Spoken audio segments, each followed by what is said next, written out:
abagabo bagira kutanyurwa, ari nayo mpamvu Imana yashyizeho uriya muco wo gushaka, ariko akaba ari n'umugenzo w'intumwa y'Imana Muhammad sallallahu yakoraga igihe yarongoraga abandi bagore bapfushije abagabo agira ngo arere imfubyi arere n'abapfakazi. Hanyuma rero muri Islam niba ufite ubushobozi butunga abagore 4 wemere kuba wabashaka ngo umukafiri. Mu by'ukuri ni ikintu abantu benshi bafata nk'igitutsi ku muntu utaramusiramu ngo ngura no mukafiri, abantu babifata nk'igitutsi. Ese umukafiri bivuga iki?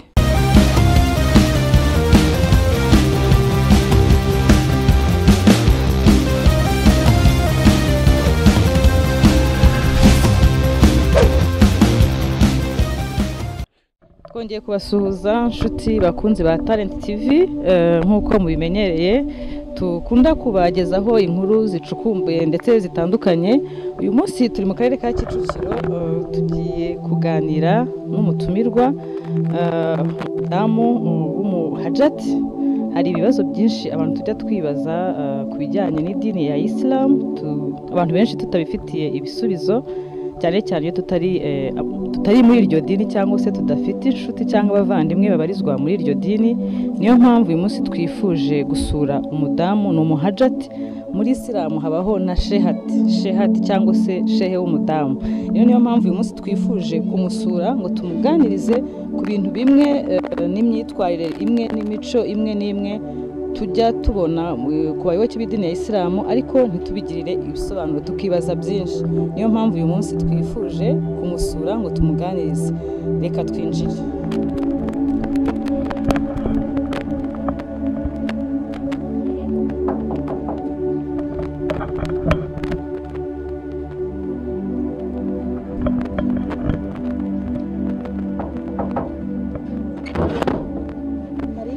Murakoze. Assalamu alaikum. Wa alaikum salam. Mwaramutse mute? Turashimira. Mumeze turabasuye. Karibu tubahaye ikaze. Murakoze cyane. Assalamu alaikum. Wa alaikum salam wa rahmatullahi wa barakatuh. Turabashimiye cyane ko mwatwakiriye mu rugo rwanyu. Imana ibahe umugisha, kandi turagushimira ko watwemereye ko tuganira ukaduha umwanya wawe. Amina. Natwe turabashimiye kandi tubahaye ikaze by'umwihariko.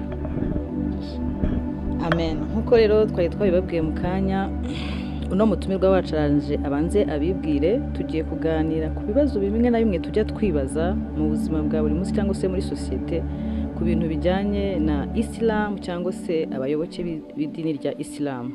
Hari ibintu twibaza ariko ugasanga tutabifitiye ibisobanuro kuko wenda tudafite inshuti cyangwa abavandimwe baba muri iryo dini.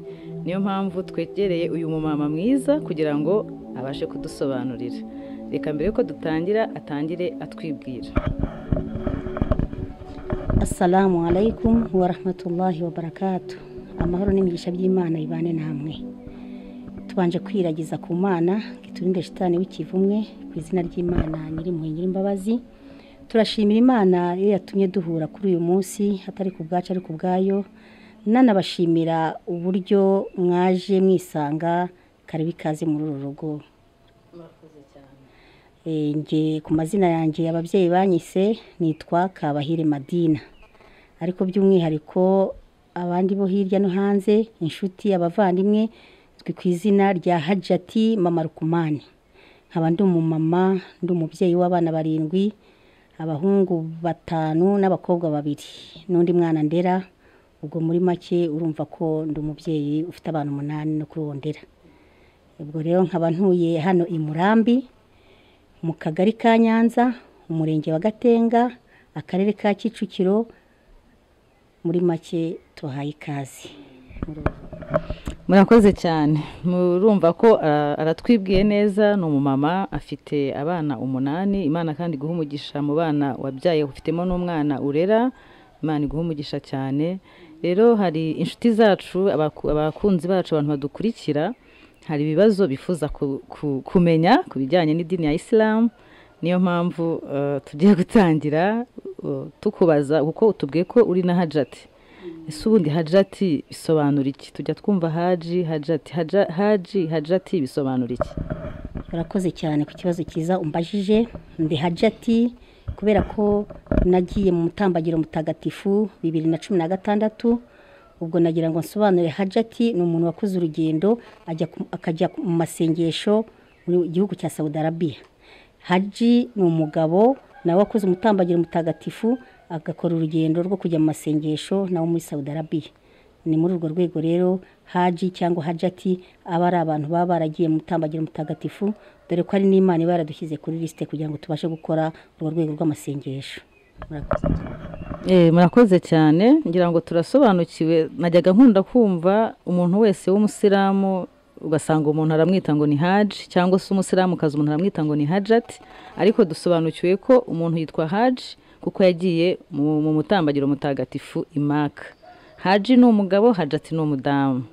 Urakoze cyane kuri ubwo busobanuro. Nashaka kubaza kuki kujya mu mutambagiro mutagatifu i Maka ese ni ihame kuri buri musilamu? Wenda nanakomerezaho nkubazaho no kubijyanye kuri ibyo byo byose kujya mu rugendo ni ibintu bisaba ubushobozi. Ese umusilamu udafite ubushobozi buhagije bwo kujya i Maka bigenda biti? Urakoze cyane. Ni ihame kuko n'itegeko abayisilamu Imana itegeka ko ufite ubushobozi wese yagombye kujya ku mutambagiro mutagatifu, dore ko ariho umusekuruza wacu Nabi Ibrahimu yakoreye urwo rugendo, ariho bashyize Al-Kaaba. Ariko ntago bivuga ko udafite ubushobozi yajyayo, hategetswe kuba afite ubushobozi.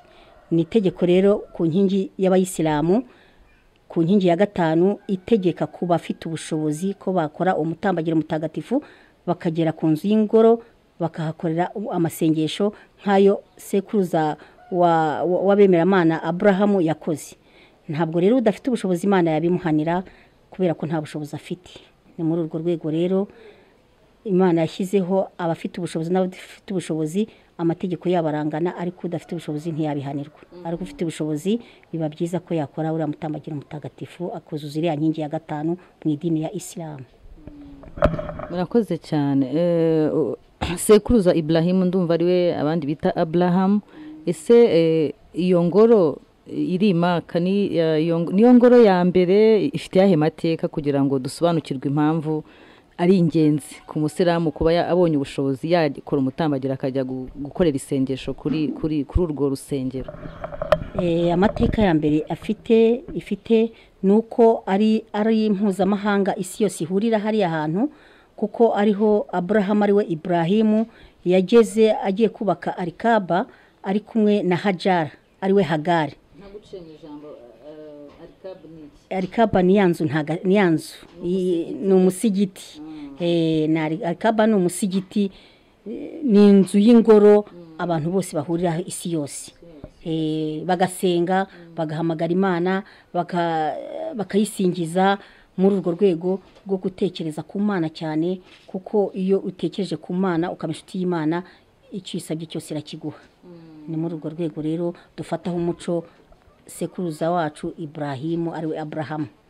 Al-Kaaba yubatswe na Ibrahimu cyangwa yari isanzwe iriho? Oya, iyo Al-Kaaba ntabwo yubatswe na Ibrahimu.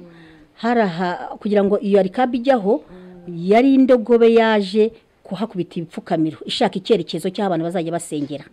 Iyo ndogobe rero yaraje ihageze kuri iryo buye irapfukama yerekana icyerekezo cy'aho abasilamu bazajya basengera bareba.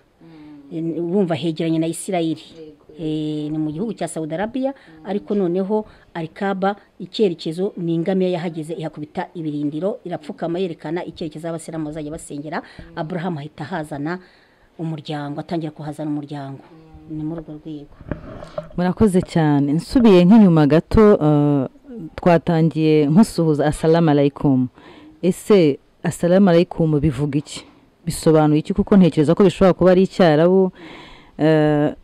Ese ntari umusilamu nkaba naguha nakubwira nta salamu alaikum, kunsubiza hari icyaha cyaba kirimo cyangwa ngewe naba nkoze ikosa? Ese uri umusilamu ukaba wasuhuza undi muntu utari umusilamu ukamubwira uti assalamu, ukamuha assalamu, ese hari ikosa ririmo? urakoze cyane ku kibazo cyiza umbajije. Ntabwo ari ikosa. Ubundi amagambo avuga ngo assalamu alaikum wa rahmatullahi wa barakatuh ni indamutso ivuga ngo amahoro n'imigisha by'Imana bibane namwe. Akaba ni n'indamutso Yezu mwene Mariya yakoreshaga asuhuza abigishwa be abifuriza amahoro n'umugisha ngo bibane namwe. Kuba nagusuhuza nkwifuriza amahoro n'umugisha nta kosa ririmo, ahubwo byerekana urukundo n'umuco mwiza. Nawe kuba wansuhuza nta kosa ririmo, kuko ubunyifuriza ya mahoro n'umugisha, kuko ni umuco mwiza wo kuramukanya. Urakoze. Murakoze cyane, kuko mu minsi ishize nahuye n'umuntu ngiye nkunda kwiyambarira gutya kandi ntabwo ndi umusiramu. Noneho duhura ndi kumwe n'abandi bantu b'abakristo, arambwira ngo assalamu alaikum. Musubije abantu ubona babyibashe, ese uri umusiramu? Ndabwira no, amahoro y'Imana yampaga nta cyaha kirimo, mwabaye nkute. Ariko ubwo abantu barabisobanukiwe. Nyiri kuri icyo kintu warumbwiye ngo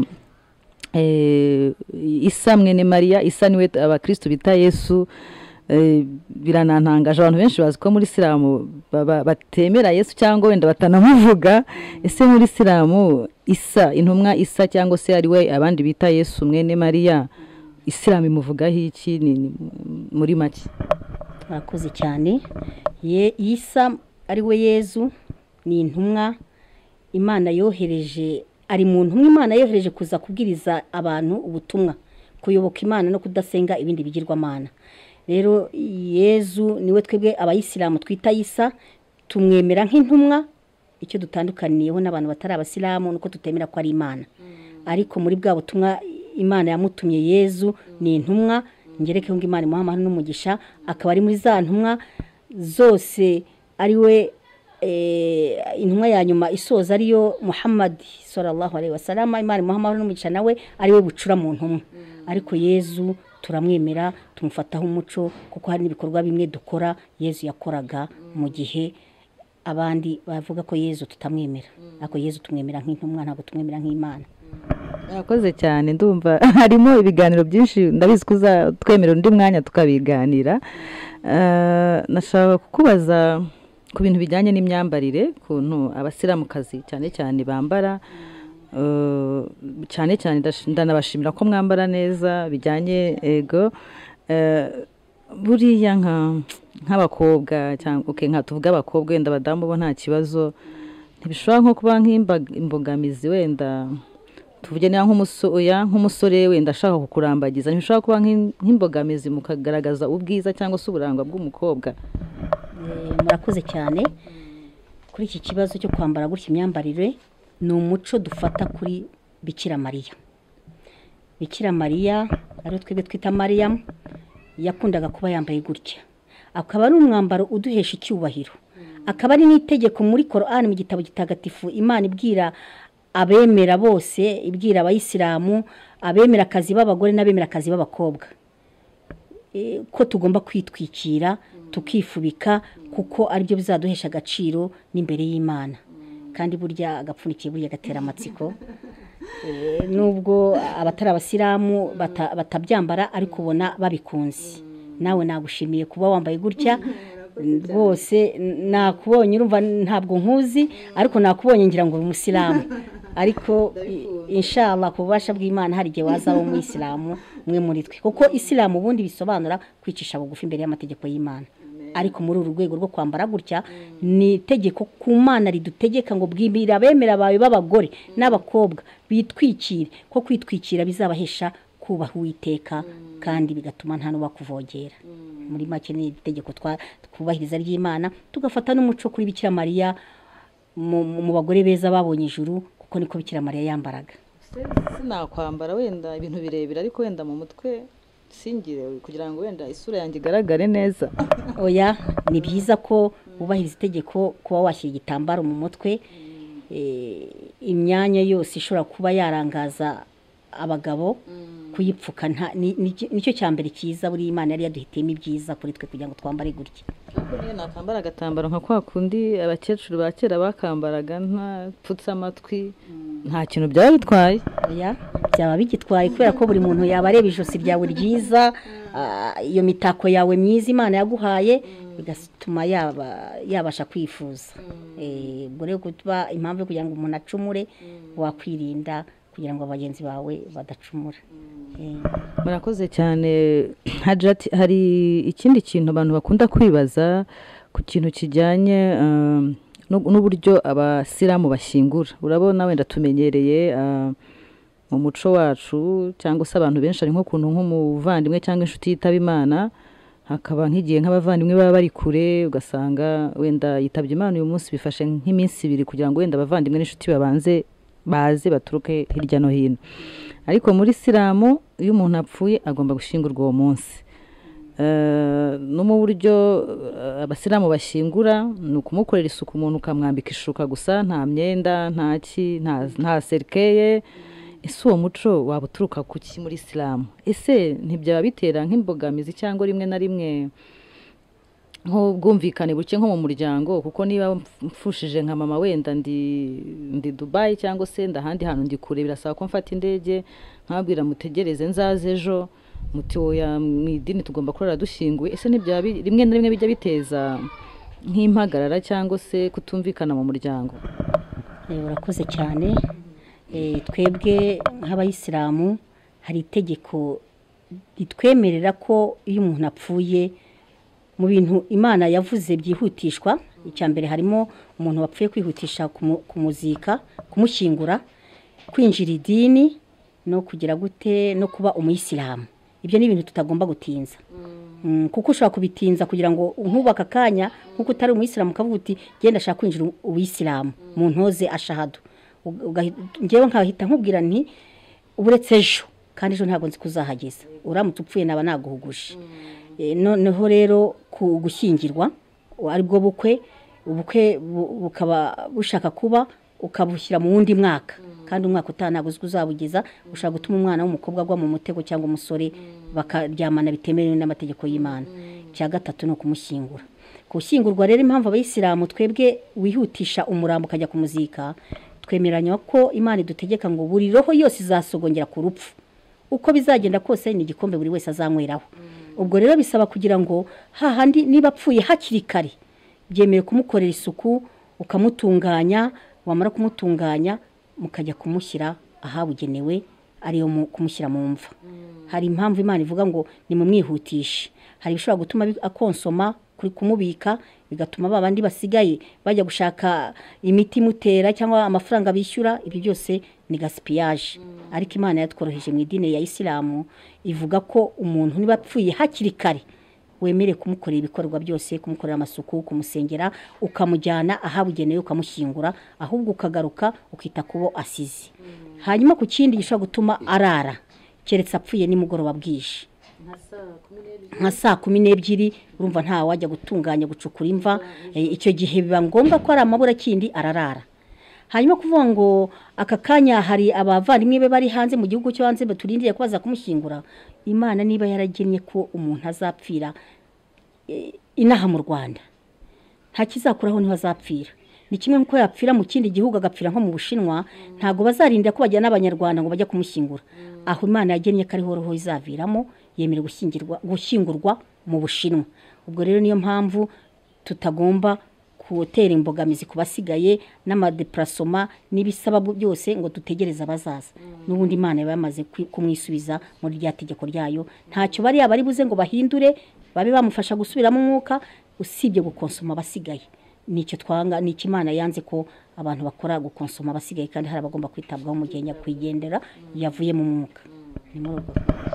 Urakoze cyane. Ndumva muri make ni nko kuvuga ngo iyo umuntu yitabye Imana ibyo biba byarangiye, nta mpamvu yo gukoresha amadepanse menshi ku muntu wamaze gushiramo umwuka, kandi hari abandi bantu asize bagomba kwitabwaho. Yego, murakoze.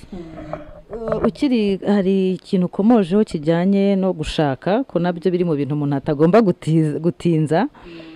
Muri Isilamu tujya twumva ko abantu umugabo yemerewe gushaka abagore benshi, ariko ntabwo nzi umubare, uraza kutubwira.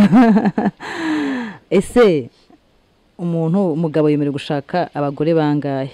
Ese ni buri mugabo wese wemerewe gushaka abo bagore?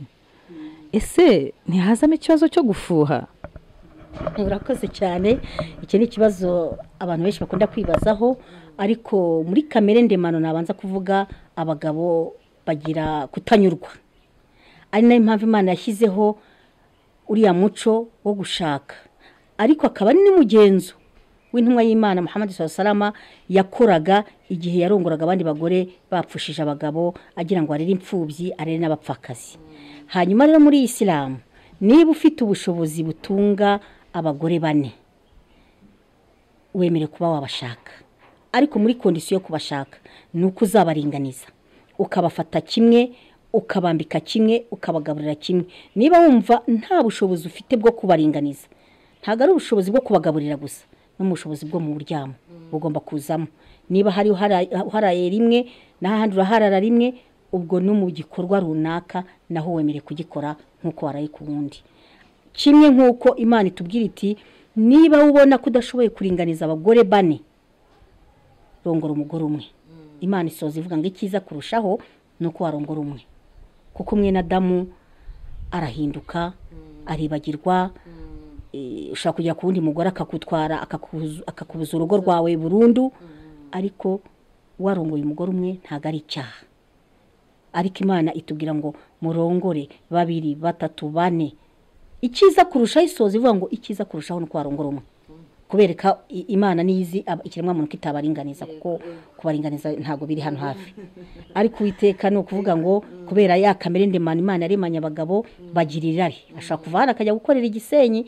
Umugore wamusize Kigali akabona ni kure impamvu y'akazi, azamara imyaka 2 Igisenyi.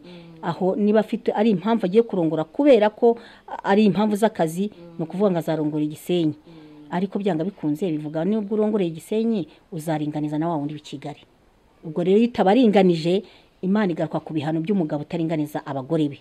Ku munsi w'imperuka bazahanwa, akazavuka yarabuze urubavu rumwe, kubera ko ataringanije zango yashatse, kubera ko yishe inshingano ze.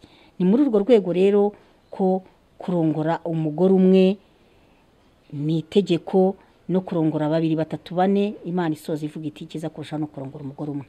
Ariko ubishoboye ntiwananirwa kurongora abagore 4 kandi ukabaringaniza. Kiza nuko umuntu yashaka umugore umwe, ariko kugira ngo ugire irari washaka 2, 3, 4 ubifitiye ubushobozi. Nukuvuga ngo tujya tubibona abantu bafite abagore 2, 3, ariko ugasanga koko ntabaringaniza, uriya aramuhahira, uriya ntamuhahira, uriya abana be bari gundi ntibiga. Ndatekereza ko ibyo ari icyaha, abo bantu bazahura n'ibihano.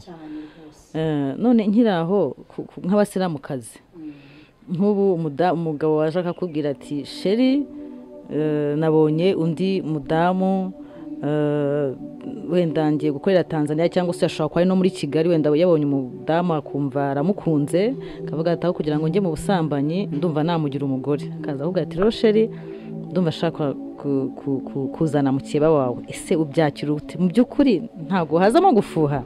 Urakoze cyane, kubera ko reka mpere ku ijambo ry'Imana ritubwira ngo nta uzaba yemera by'ukuri muri mwe keretse ko yifuza mugenzi we nawe icyo yifuza.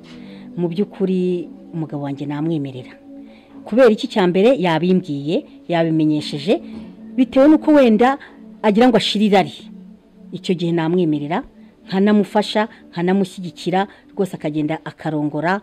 Byaba byiza iyo ari umugabo mwiza uduhuza buri kimwe cyose tugasabana nk'abavandimwe.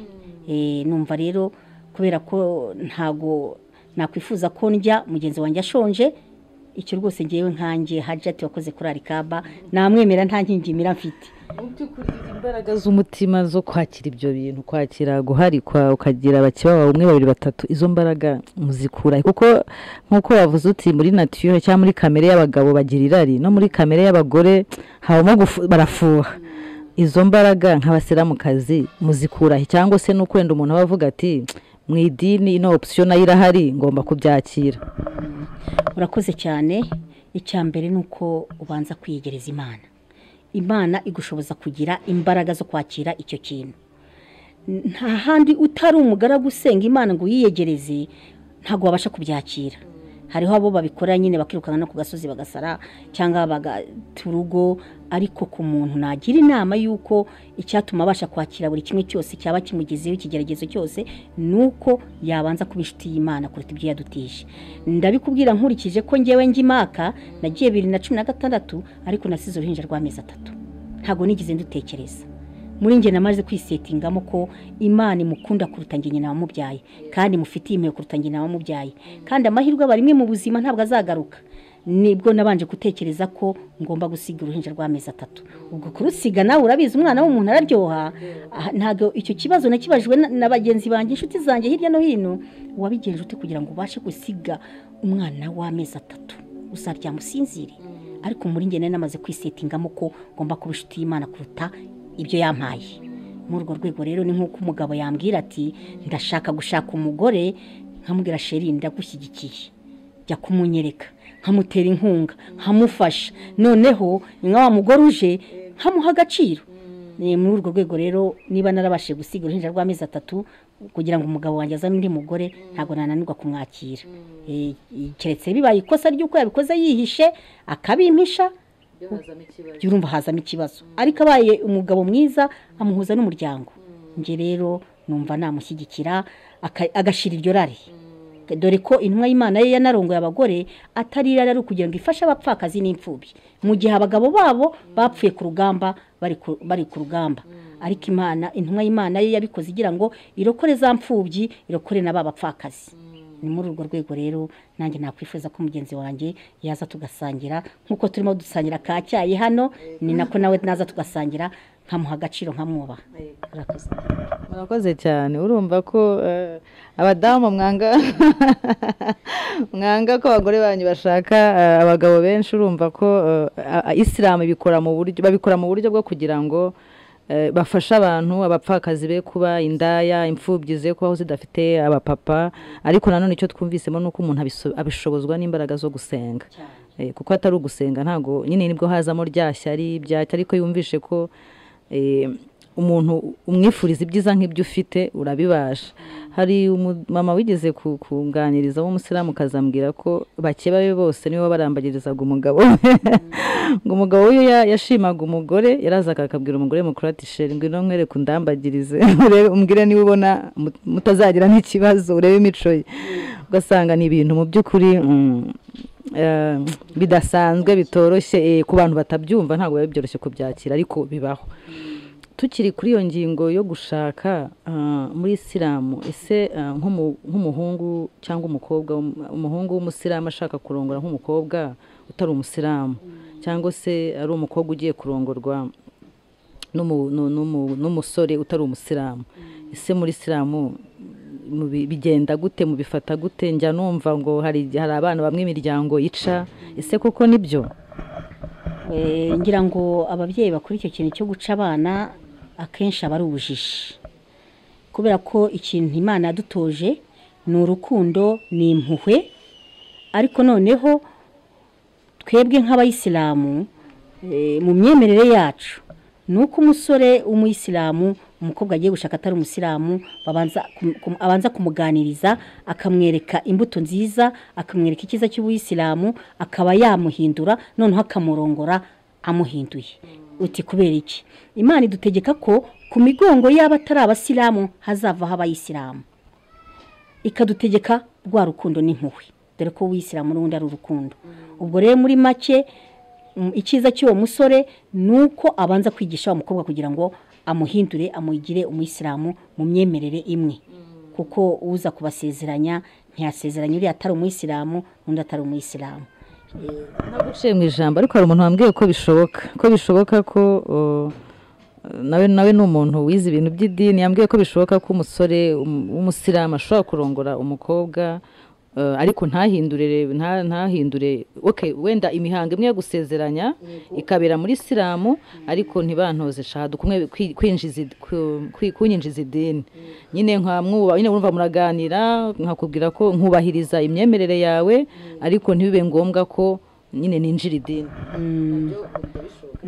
nabyo birashoboka bitewe burya n'urukundo burya urukundo rujya aho rushaka kandi burya icyo Imana yakugeneye ntawakikwambura nta nicyo biratwara kuko biterwa n'ubwumvikane bwabo bemeranyijweho umusore yabonye ko gukunda wa mukobwa utari umusilamu niho ubwo ngubwo Imana yamuganishije rwa rukundo rero ni ukuvuga ngo nta kosa ndabona yakoze kuba ko umukobwa yatsimbaraye ku idini ry'iwabo kandi umusore nawe yatsimbaraye ku idini ry'iwabo nta kosa ntacyo biratwara ashobora kumurongora atari umu-Islam babana umusore akamwerera imbuto nziza akamwereka imico myiza umukobwa akazahinduka watabitekerezaga nta ikosa ririmo nta cyaha kirimo nta nicyo biratwara kuvuga ngo birashoboka ko umuhungu yashaka umukobwa umuhungu w'umusiramu yashaka umukobwa utari umusiramukazi bashobora kumvikana umukobwa akabanza akinjira idini cyangwa se ntanaryinjire bakabana wenda bakabasezeranya ariko umukobwa ntiyinjire idini bagakomeza bakabana bakubahana mu myemerere yabo yose ibyo byombi byose birashoboka rwose nta kibazo umukobwa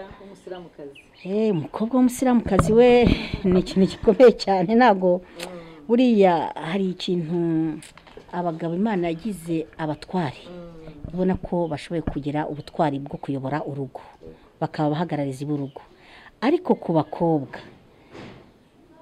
kugira ngo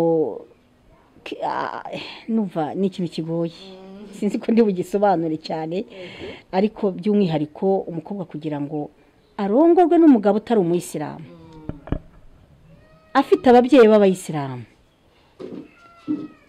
mba numva ni ikibazo kiba kibaye mu muryango kuko n'ubundi byanga bikunze ntabwo bikunze kubaho n'ibibayeho bibaho gake dufata urugero rwawe ndi umukobwa wawe ndi umusiramukazi nkuye n'umusore rwose kurambagiza ibyo byose wenda ku muco wacu akenshi umuntu burya wita ku mico n'ibindi utaramenya ngo umuntu idini rye aturuka he n'ibwoko ki hari imico y'umuntu ibanza igukurura ikumva nkabona umusore rwose afite indi myemerere cyasengera ariko afite imico yujuje imico numva nifuza ku mugabo nkanamukunda nkazana rero mama uriya musore rwose kandi umusore n'agatsimbarara ku idini ryo bimwe bavugaga na bwa butware bavuze bw'abagabo Imana yabahaye akaguma akamera gutya ati simira babizi ko n'abagabo b'abanyarwanda bakunda kubigira ati simpindurira idini umugore kandi ndamukunda mama nkaza nkubwira nti rero mama uriya musore rwose urabizi ndagukunda uri mama ariko rwose ntago yanze guhindura idini kandi sinamureka nk'umubyeyi wanjye wabyifatamo ni hatari urumva kubyakira ni ikintu gikomeye ariko nk'umuntu ushishoza kugira ngo umwana ejo ntazamugusha mu mutego ko n'ubundi namaze kubibona ko yamaze kumukunda kumukuraho ntibyoroshye nakwicara nkaganiriza umwana wanjye nkambwira mwana wanjye ubwo nyine wahisemo uriya mugabo utari umu-Islam ndagusabye unkorere ikintu kimwe uriya mugabo uzamwerera imbuto nziza uriya mugabo uzamwubahe mu by'Imana imutegeka mukundira umuryango ariko uzabemo umwarimu ushobora kumwigisha agahindura kuko ndamutse mbyanze ejo yanakwijyana kandi mu kwijyana akagenda mu buryo butari bwiza budashimishije umuryango cyangwa ababyeyi ariko ngewe cyangezeho nyine no kuvuga nk'umubyeyi ni ya masengesho gusa Imana mpindurira umukwe wanjye azahinduke kandi icyo tubona ko kirakomeye ku Mana kiroroshye gusa umwana ntago namubuza uburenganzira bwe mubuze kubaka ahubwo nagirana nawe ibiganiro nkamuganiriza kugeza ubwo Imana izabishaka wa mugabo agahinduka bitewe n'imbuto nziza atanahindutse ariko umwana wanjye agakomeza idini akakomeza wa muco ntamuhongamira ntacyo biratwara ubukwe nabutaha nk'uko ntaho ubukwe butari abayisilamu ubukwe bakoresheje ubukwe turabutaha tukabashyigikira tukabatera n'inkunga ariko ubwo bukwe nabutaha kugira ngo umwana wanjye atazagwa mu mutego ari wundi gukumira. Urakoze cyane ndagushimiye hari ukiri aho ngaho hari ibintu njya mbona ugasanga wenda uri umuvandimwe wanjye cyangwa se uri inshuti gutaha ubukwe bw'abantu batari abasilamu ibirori wenda nabatirishije bimwe byo mu bakristo ya mihango iba mu madini y'abakristo nabatirishije umwana wanjye yakomejwe cyase kujya gushyingura ibirori n'ibyago ariko ari mu nshuti no mu bavandimwe batari abasilamu.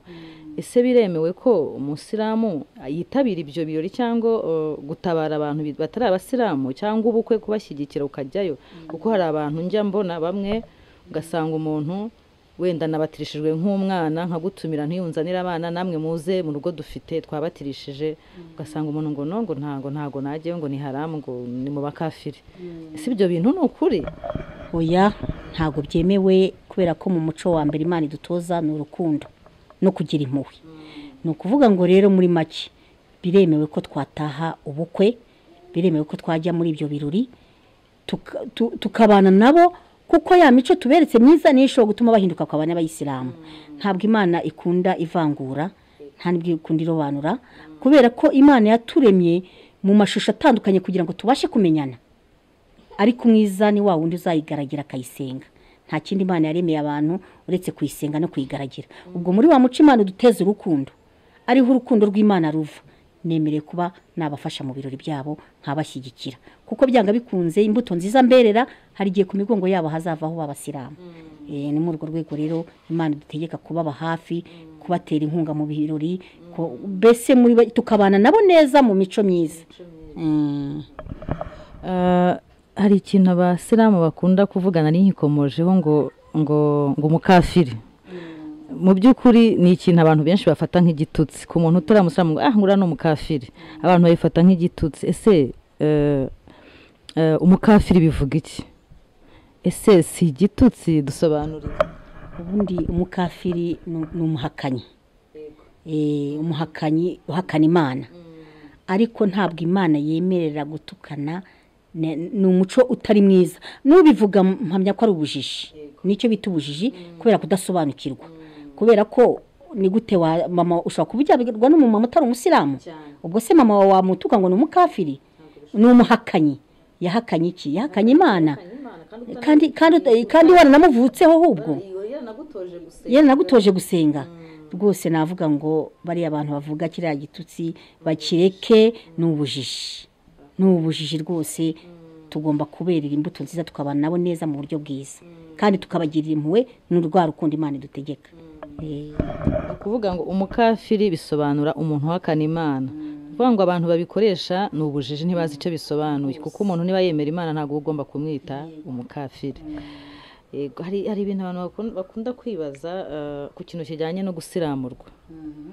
Iyo uvuze gusiramurwa abantu benshi no muri iki gihe bazi ko ngo ni iby'abasilamu.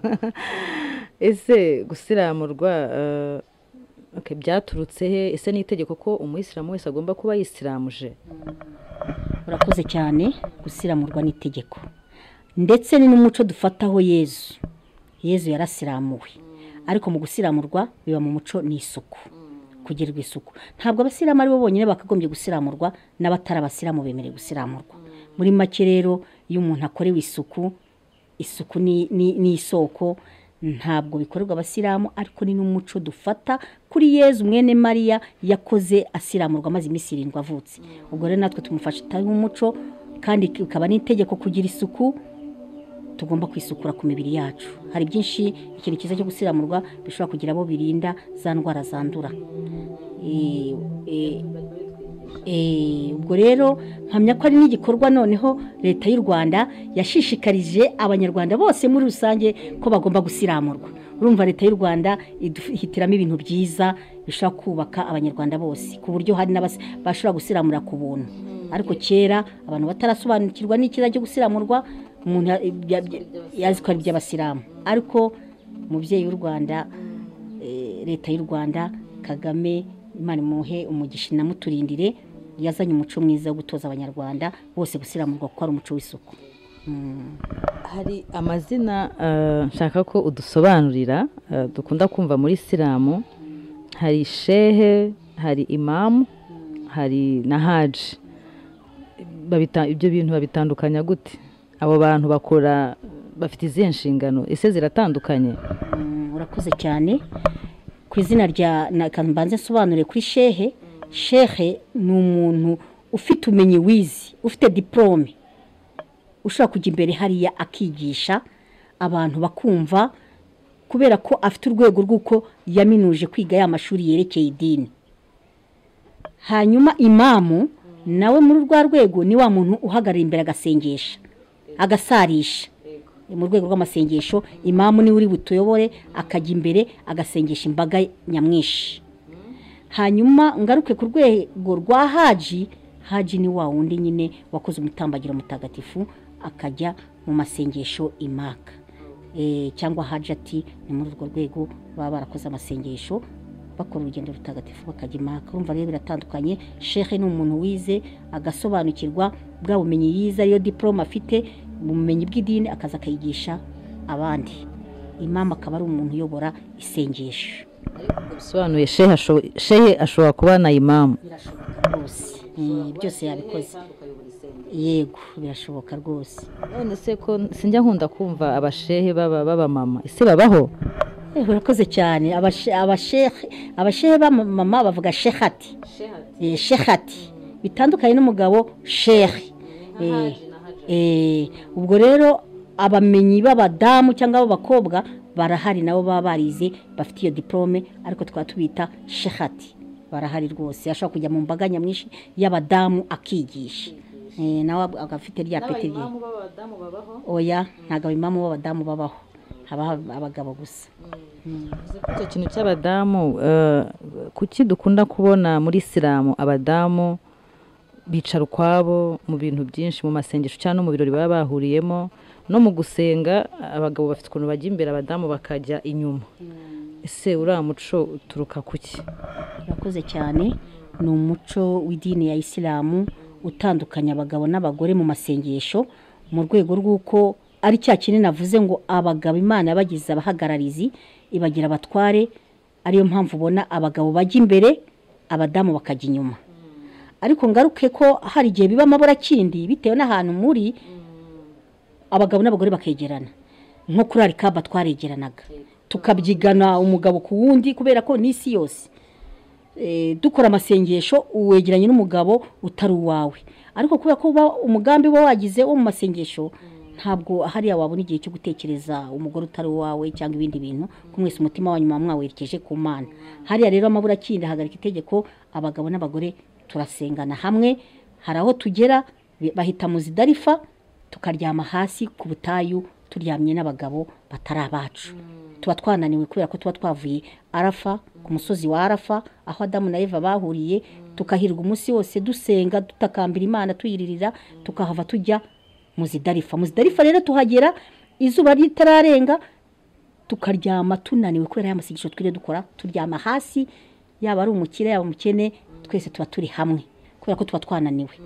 Tukahava rero nimugoroba, tukahava saa 9 z'ijoro tujya gukora andi masengesho.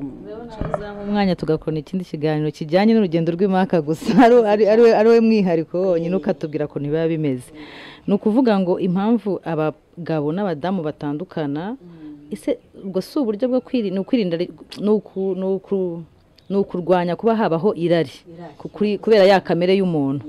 Niyo mpamvu abadamu bajya ku ruhande rwabo n'abagabo bakajya ku ruhande rwabo. Okay, urakoze cyane.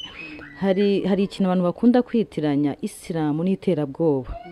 Ugasanga abantu bazi ko umu-Islam wese ari ikihebe, bakagira ngo ni nk'itegeko. Ese urabivugaho iki? Ese ntibijya bibatera wenda nabyita ipfunwe wenda, ariko si neza kuko hariho abantu batazi kubitandukanya, kuko ngiye ntekereza ko bitandukanye, kuko Isilamu ni urukundo nkuko twabivuze.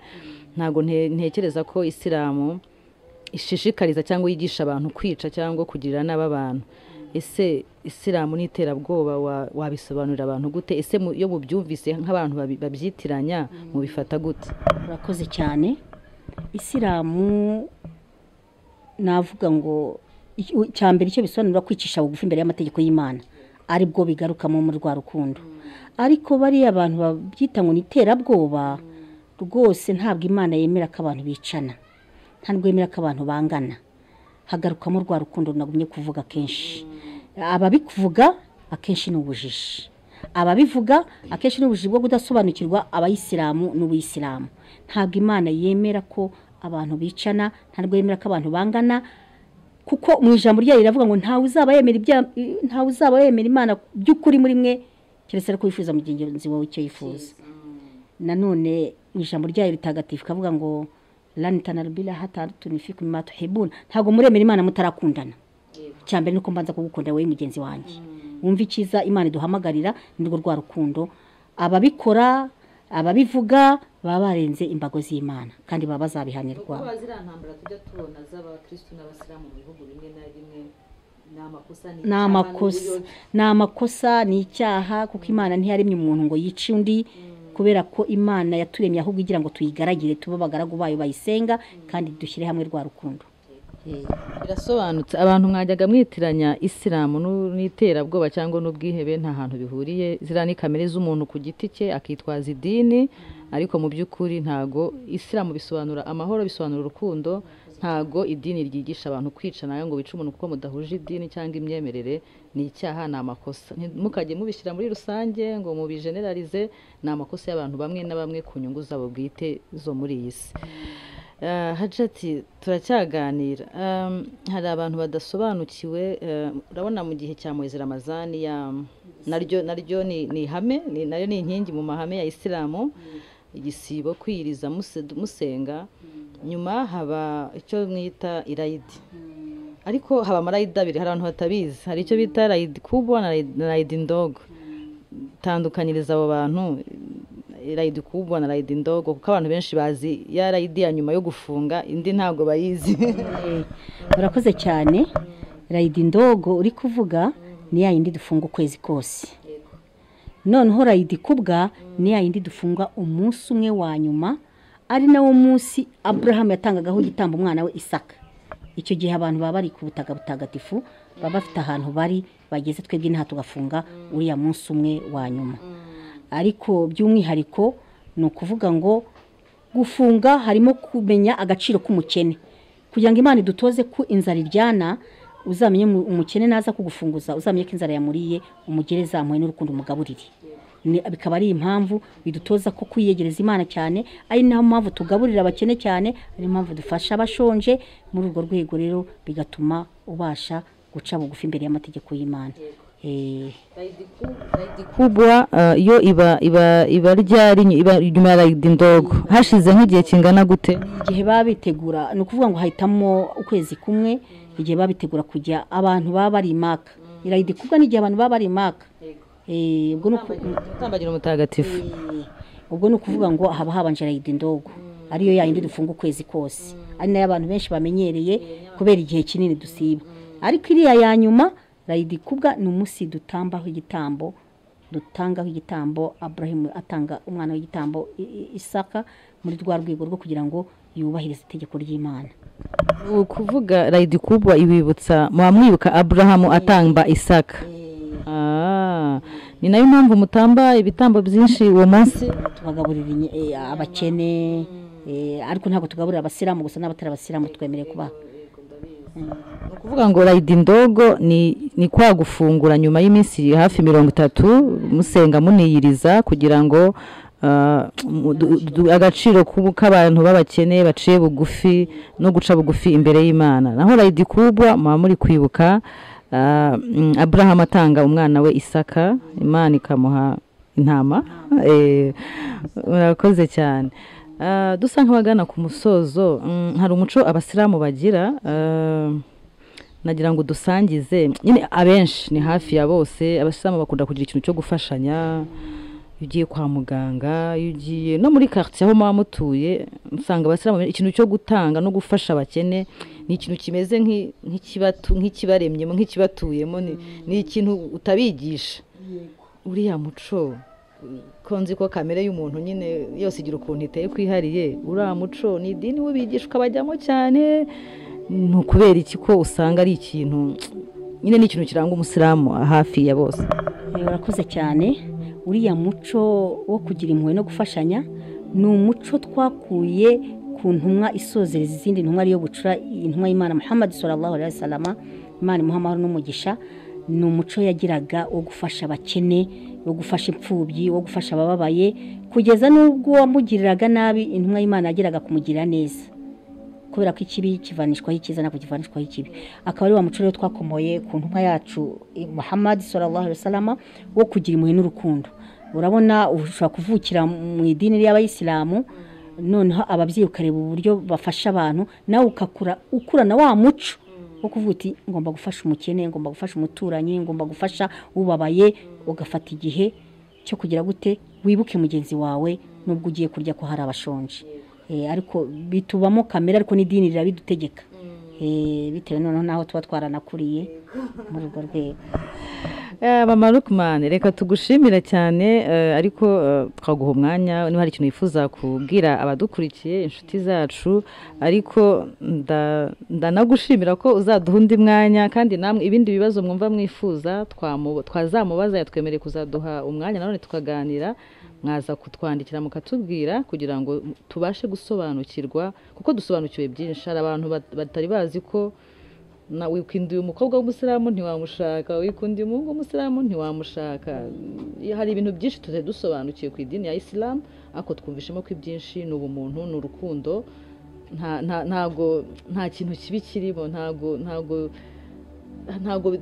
ari nk'uko akenshi twabifataga kuko nta busobanuro twari dufite abashije kudusobanura mu by'ukuri mu buryo burambuye rero turabashimira ariko mbere ko dusoza reka agire message aha abanyarwanda aha abayisilamu n'abayisilamukazi ndetse n'abanyarwanda muri rusange murakoze cyane njyewe natanga inama cyangwa impanuro icya mbere ni ukubanza kwiyegereza Imana cyane by'umwihariko Imana ukayigira inshuti kuruta ibyo yaduteje icya kabiri nsaba nk'abanyarwanda muri rusange ni ukongera urukundo rukaba urw'ibanze ukabona mugenzi wawe ukamwiyumvamo muri rusange navuga ngo harimo leta y'u Rwanda yazanye ubumwe n'ubwiyunge ntacyo umubyeyi navuga Kagame atadukoreye arakidutoza ariko n'idini ryacu ridutoza kugira urukundo ari nayo mpamvu wumva umuco w'abayisilamu ngo barakundana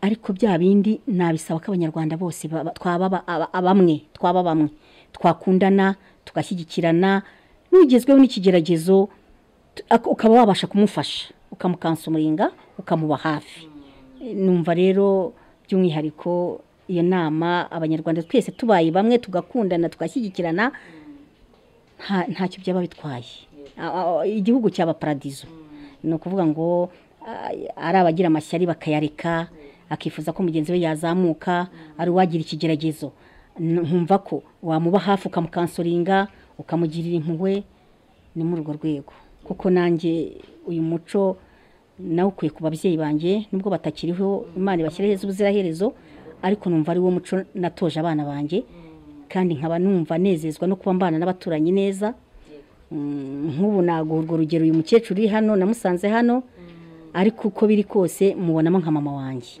kandi mu myemerere ntabwo ari umuyisilamu ariko kubera ko mwerera imbuto nziza abana banjye bamubonamo nka nyogokuru nawe akambonamo nk'umwana we harimo rero gusaba gukundana kandi by'umwihariko nashimira Imana yo yatumye duhura hari impamvu nanabashimira ubwitanye mwagize bwo kuzamuka agasozi ka Murambi byanyeretse ko ari urukundo nanjye mumfitiye kandi nanjye mbahaye ikaze muri uru rugo ariko nkanasoza nshimira abana banjye aho baba bari hanze hirya no hino ko abana banjye by'umwihariko bamba hafi mu bishoboka byose bamba hafi ndabasabira umugisha ku Mana Imana ibaha ibyiza batarabona n'abandi n'ibitarabona namwe kandi mwaje Imana ibaha imigisha ibaha ibyiza mutarabona n'abandi n'imutarabona nkaba mbasaba ko ahubwo by'umwihariko karibu mu idini ryacu namwe muzabe abayisilamu kuko ikikundi cyifuriza mugenzi wawe tubahaye ikaze no mu idini kandi nanabashimira ubwitange mwagize mwanyeretse urukundo Imana igibaha umugisha inabongerere nkuko mwafashe urugendo mukagira muri aka gace mukaba mwangezeho ndishimye cyane mu ijambo rimwe mu kiganiro tugiranye na Hadjati numvisemo urukundo kandi udatoranyije kuri buri muntu wese Nyagasani yaremye Hadjati reka tugushimire cyane murakoze cyane nawe nabashimiye umunsi mwiza